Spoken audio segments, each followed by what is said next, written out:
મહેસાણાના બહુચરાજીના સંખલપુર ગામના ખેડૂત બાબુભાઈ પટેલે તાઇવાન પિંક જામફળ અને કેસર કેરીની બાગાયતી ખેતી કરીને અનોખું મોડેલ ફાર્મ ઊભું કર્યું છે, જેમાં તેઓ વાર્ષિક 2 લાખ કરતાં વધારેની આવક મેળવી રહ્યા છે. જાણીએ. મારું નામ પટેલ બાબુભાઈ લક્ષ્મણદાસ, વતન સંખલપુર, તાલુકો બેચરાજી અને જિલ્લો મહેસાણાનો વતની છું.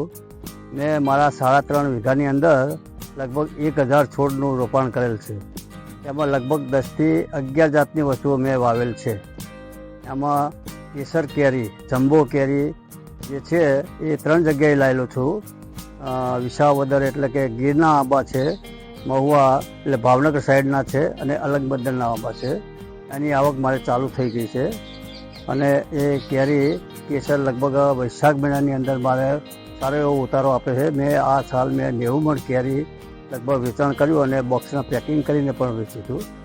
પછી એપલ બોર છે, એના 10-15 છોડ છે. જેટલા પત્તા એટલા એપલ બોરના જે આવક આવે છે એના બોર આવે છે. પછી જામફળ છે, એ લગભગ 301 છોડ છે મારી પાસે. એમાં તાઇવાન જાતના છે 200-250 છોડ છે અને દેશી જામફળના પણ છોડ છે મારી પાસે લગભગ 51 નંગ. એ સિવાય મારી પાસે શેરડી વાવેલી છે, ચંદન વાવેલું છે, લીંબોડી વાવેલી છે, ચીકુ વાવેલા છે અને બીજી અન્ય ફાલસા વાવેલા છે 30 થી 15 છોડ, 15, 20, 25 છોડ. એની આવક ઉનાળાની ચોથા પોતમાની અંદર લગભગ એની આવક આવે છે. એ 200 રૂપિયા કિલો એનું વેચાણ થાય છે. હવે કેસર કેરી બજારમાં 140 વેચાતી હોય, અમે 110 રૂપિયા ગ્રાહકને આપીએ છીએ અને ઘેર બેઠા લઈ જાય છે. અમારે કોઈ માર્કેટની અમારે જરૂર હોતી નથી. એ સિવાય શેરડી તો વાવી છે અને અંદર નીલગિરી પણ વાવી છે. એ નીલગિરી એવી વાવી છે 429 નંબરની કે જે નીલગિરી અમારે પેપર કટિંગમાં જાય. પેપર જે આપણે ઊંઠા બને, પેપર બને, આપણે ન્યૂઝપેપરના એની અંદર વેચાણ થાય છે અને એ આ ચાલુ સાલે વાવેલી છે.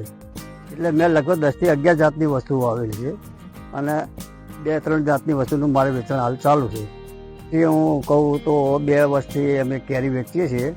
પહેલા વર્ષે 30 મણ કેરી વેચી હતી, ગઈ સાલ અમે 90 મણ કેરી વેચી અને આવતી સાલે લગભગ બીજા આંબા 50% ફળી જશે એટલે લગભગ 150 થી 200 મણ કેરી અમે માત્ર કેસર કેરીની વેચાણ કરીશું.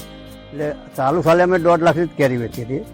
ફાલસા પણ વેચેલા છે, ચીકુ વેચેલા છે અને સીતાફળ પણ વેચેલા છે અને એપલ બોર પણ વેચેલા છે. એટલે એની થોડી આવક પણ ઉમેરીએ તો લગભગ 2-1 લાખનો અમારે વાર્ષિક આવકનો અંદાજ છે. એ ખેડ કરવાની, પછી નિંદામણ, પછી આની અંદર જે નિંદામણ બાળવાની કોઈ દવા આવતી હોય, બીજું ત્રીજું હોય તો લગભગ 50-1 હજારનો અમારે ખર્ચ લાગે છે અને બાગાયતમાં સારું એવું અમારે વળતર મળે છે. તો પહેલા વર્ષે અમે 60,000ના રોપા ચૂકવેલા. એવું કે અમારે સબસિડી તરીકે 12,177 રૂપિયા સબસિડી સરકારશ્રીએ મંજૂર કરેલ. 30 હજારના બિલ હતા, એમાં એક જ બિલ પાસ કરેલું. એ પછી પાછળ બીજા વર્ષે થોડા આંબા ચોપ્યા લઈ 30,000 રૂપિયા અમને સબસિડી કે સરકારે આપેલા. રિંકુ ઠાકોર, લોકલ 18, મહેસાણા.